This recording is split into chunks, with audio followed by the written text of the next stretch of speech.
వ్యవసాయ రంగం లాభసాటిగా మారాలంటే కేవలం రైతులు పంటలు పండిస్తేనే సరిపోదు, పండించిన పంటలను ప్రాసెస్ చేసి స్వయంగా అమ్ముకోవాలని మేధావులంతా చెప్తున్నారు. చెప్పడానికి బాగానే ఉంటుంది, కానీ ఆచరణలో కొందరికి మాత్రమే సాధ్యమవుద్ది. అది కూడా కొన్ని పంటల విషయంలో మాత్రమే. రైతులు రకరకాల పంటలు పండిస్తారు. వరి పండిస్తారు, గోధుమలు పండిస్తారు, మినుములు, పెసలు, కందులు, వేరుశెనగ, పప్పు శనగ, వీటితో పాటు ఇక ఉద్యాన పంటలు అరటి, బొప్పాయి, మామిడి, రకరకాల పంటలు పండిస్తుంటారు. కొన్ని పంటలు అయితే నేరుగా అమ్ముకోవచ్చు, కూరగాయలు లాంటివి కానీ ఉద్యాన పంటలు కానీ నేరుగా అమ్ముకోవచ్చు. కానీ పప్పు దినుసులు పండించినా ప్రాసెస్ చేయాలి, ధాన్యం పండించినా ప్రాసెస్ చేయాలి. ప్రాసెస్ చేయడంతో పాటు దాన్ని చక్కగా ప్యాకింగ్ చేయాలి, బ్రాండింగ్ ఉండాలి. ఇక ఆయిల్ గింజలు, వేరుశెనగ, సన్ఫ్లవరు, నువ్వులు, ఇలాంటి పంటలు పండించినప్పుడు ఆ ఆయిల్ వేరు చేయడానికి మిషనరీ ఉండాలి. స్వచ్ఛమైన ఆయిల్ వేరుశెనగ నూనె రావాలంటే 2.5 కిలోల నుంచి 3 కిలోల గింజలు పోస్తే కనుక 1 కిలో ఆయిల్ వచ్చింది. కేజీ గింజలు 110 రూపాయల కనీస ధర ఉంది, తక్కువలో తక్కువ. మరి 3 కేజీలు అంటే 360 రూపాయలు అవుతుంది. మార్కెట్లో వేరుశెనగ నూనె ఎంత అమ్ముతున్నారు కంపెనీలు? 150 రూపాయలు. ఎలా వస్తుంది? 10% వేరుశెనగ నూనె, 70% క్రూడ్ ఆయిల్, 20% సన్ఫ్లవర్ నూనె. ఈ ఆయిల్స్ అన్ని మిక్స్ చేసి అమ్ముతూ ఉన్నారు. వాటిని అయితే ఎవడు ఫుడ్ ఇన్స్పెక్టర్స్ ఎవడు వాళ్ళని పట్టుకోరు.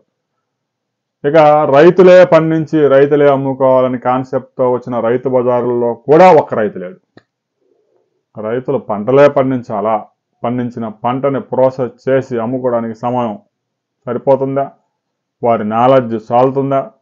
ప్రాసెసింగ్ యూనిట్లు లక్షలు ఖర్చు పెట్టి రైతు నడపగలడా? దాని అనుమతులు తీసుకురాగలడా? దాన్ని నడిపించే సాంకేతిక పరిజ్ఞానం ఉన్న నిపుణుల్ని పెట్టుకోగలడా? అంటే రైతులకి ఇది సాధ్యం కాదు. అందుకే రైతులు పంటలు పండించడం వరకు రైతులు, ప్రాసెసింగ్ అనేది ఒక టెక్నాలజీతో కూడుకున్న వ్యవహారము. పప్పు మిల్లులు పెట్టాలంటే 3 కోట్లు, 4 కోట్లు, 5 కోట్లు కూడా ఖర్చు అవుతుంది. రైతు స్థాయిలో రైతు కనుక చిన్న మిల్లు తెచ్చుకొని పెట్టుకుంటే సగానికి పైగా నూకలు అవుతాయి, ఏ పప్పులు పోసినా కూడా. అదే సాంకేతిక పరిజ్ఞానంతో లేటెస్ట్గా వస్తున్న పప్పు మిల్లులు అయితే నూక కాకుండా పొట్టు మాత్రమే ఒలిసే సాంకేతిక పరిజ్ఞానం 5 కోట్లు, 6 కోట్లు, 20 కోట్లు కూడా ఖర్చు అవుతుంది. ఒక్కొక్క రైస్ మిల్లు 100 కోట్ల ఖర్చుతో పెట్టిన రైస్ మిల్లులు కూడా ఉన్నాయి. ఎందుకంటే సాంకేతిక పరిజ్ఞానం అలా ఉంది. ఏదో చిన్న 30,000కి 40,000కి వచ్చే మిషన్లు కోయంబత్తూరు నుంచి తీసుకొచ్చి పెడితే సగం నూకలు అయిపోతాయి.